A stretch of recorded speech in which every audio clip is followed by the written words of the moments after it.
Here are two axes that are somewhat representative of the kind of things that get brought to the restore in Santa Rosa. People empty out their sheds and say, well, I'm not going to be splitting any firewood ever again, so maybe they could use this. Now typically with an axe like either of these, Habitat might charge $5 for it. Maybe $8. Now both of these axes are known brands. I'll show you that in a bit. And in both cases, the handle is still in relatively good shape. It needs to be sanded and refinished, but both the handles are in good shape, which makes it real easy for me to refinish. What I'm going to do is go through the process by which I discover what these are, and then do some videoing on the kinds of things I do to them to bring them to a place where I can refinish them, and then I'll return them to Restore, where they can sell them for $30 if they can. Meaning it's easier for people to get a house. Well, to find out what they're about, just spray it with some cleaner and let it scrub out. And let the cleaner work on it for a little bit. Flip them over, squirt a little bit more.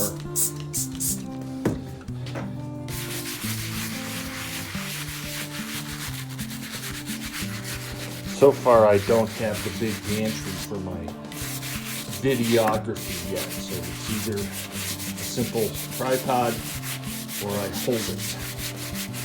Okay, let's wipe this down and see what I got. So, not sure if we're going to be able to get a read on this, but you might be able to see there that this is a plum. Made by the Plum Company. They make hammers, hatchets, tools. And this next one is a True Temper, 3.5 pound. It has the extra bevels in here, which I presume are either better for splitting or for felling. There's an entire world of patterns for axes. These, I'm not sure what the patterns are, but there's an actual PDF online that you can look at to discover what pattern your axe head might be. Probably the most well known is the Hudson Bay pattern, which looks much more like a tomahawk, or the kind of hatchet that would have been traded by the voyageurs to the Indian tribes in the 17th and 18th century.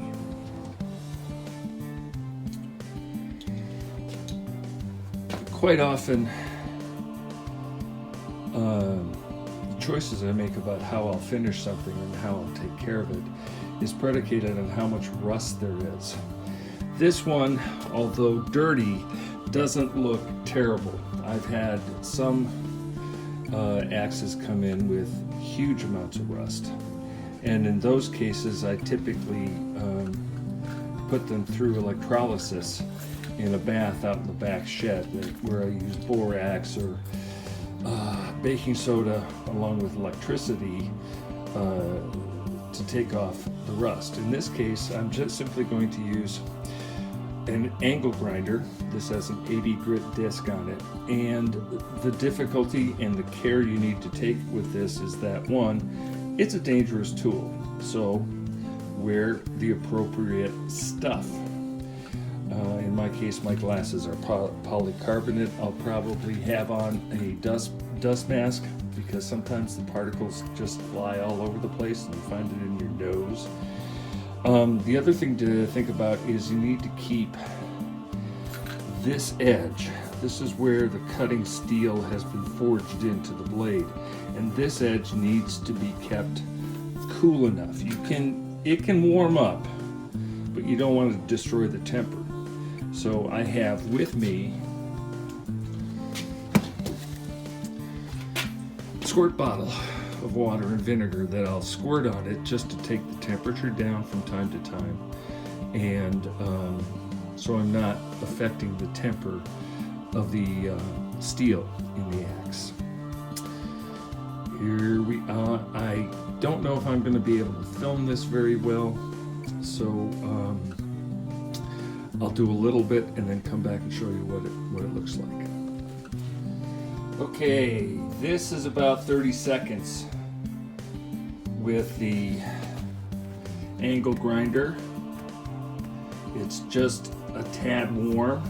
This area is going to be a little bit more difficult. I'll have to flip the axe over to get that. But that's what you can do fairly quickly. And if you look at the handle is in really good shape. It's been painted, which is the best way to keep wood safe outside.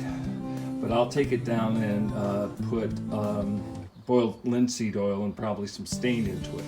So that's one side of this true temper axe. And it's shining up pretty fast and pretty nice. This is the other side in another 30 seconds or so.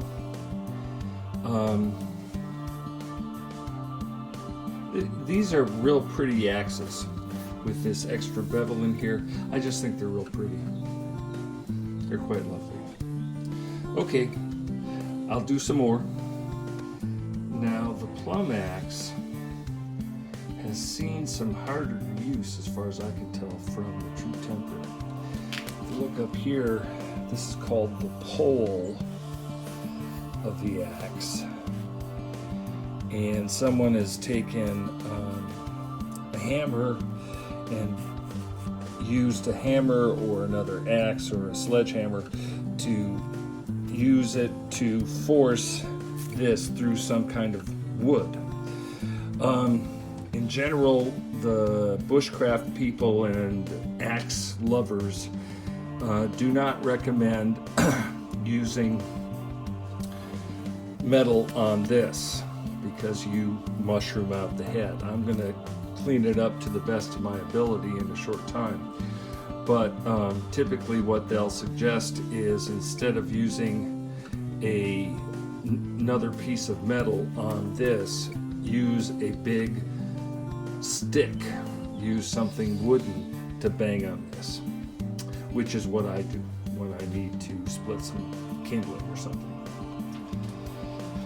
I just squirted the axe down a little bit to cool it off.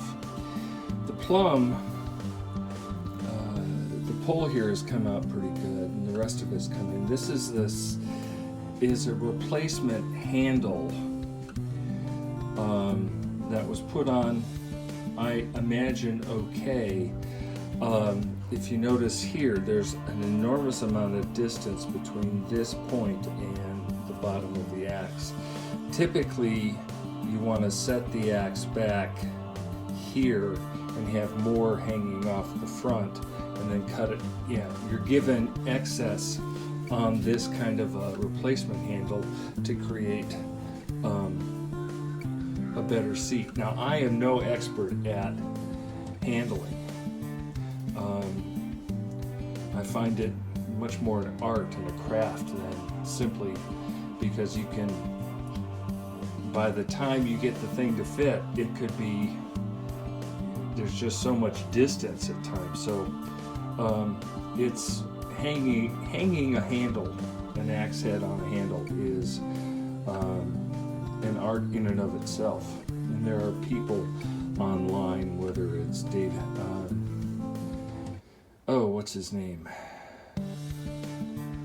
Well, Cody Cronin and Wrangler Star does a great job with that. There's a number of places you can get about hanging an axe head.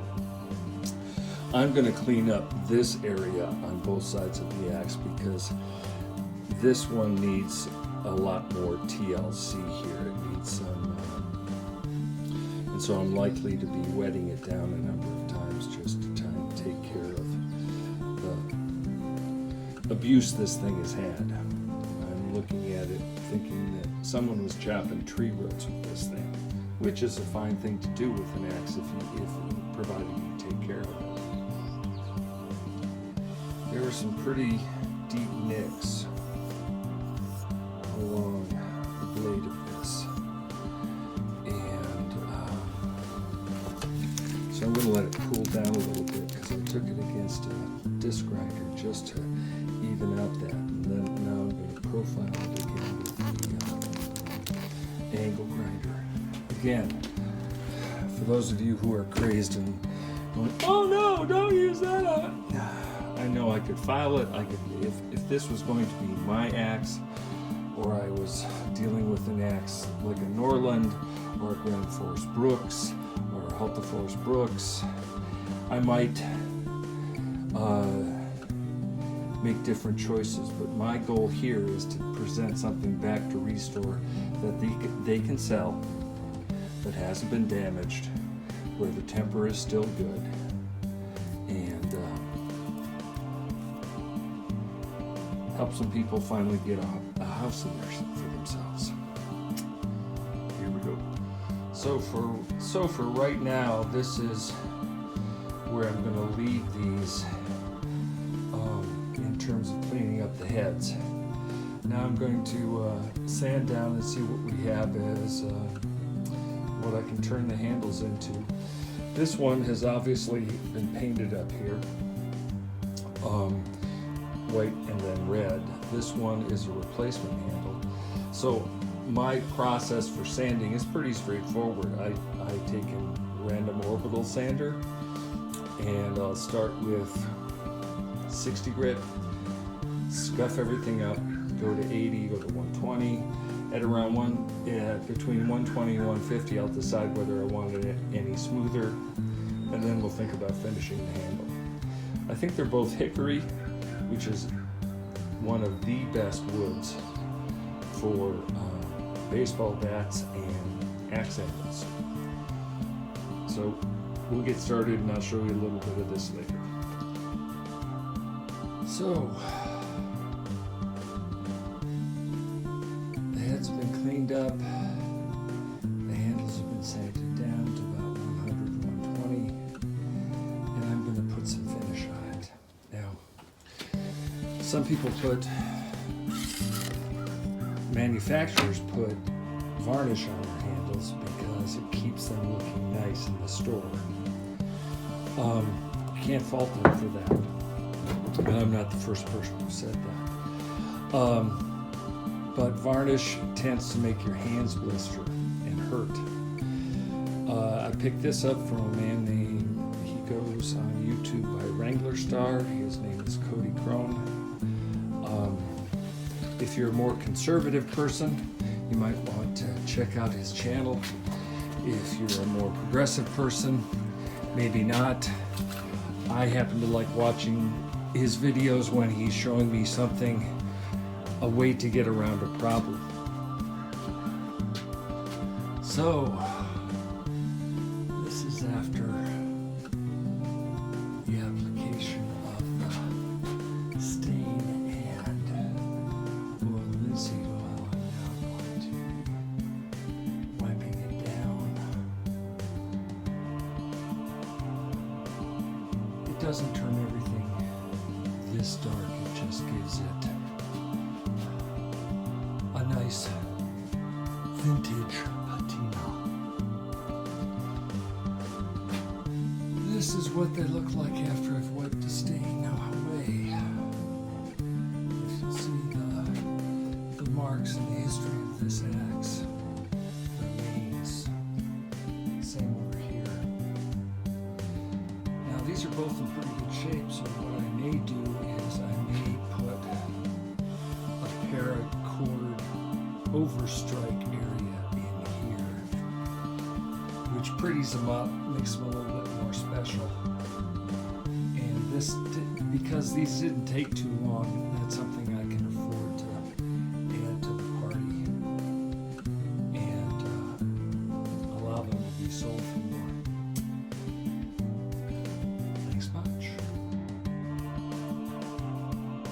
enjoyed the Restore X video, give it a thumbs up, subscribe. If you're interested in the music that you've heard underneath as background, that's all been composed by me. I write music for myself, for YouTube, and for my own personal enjoyment.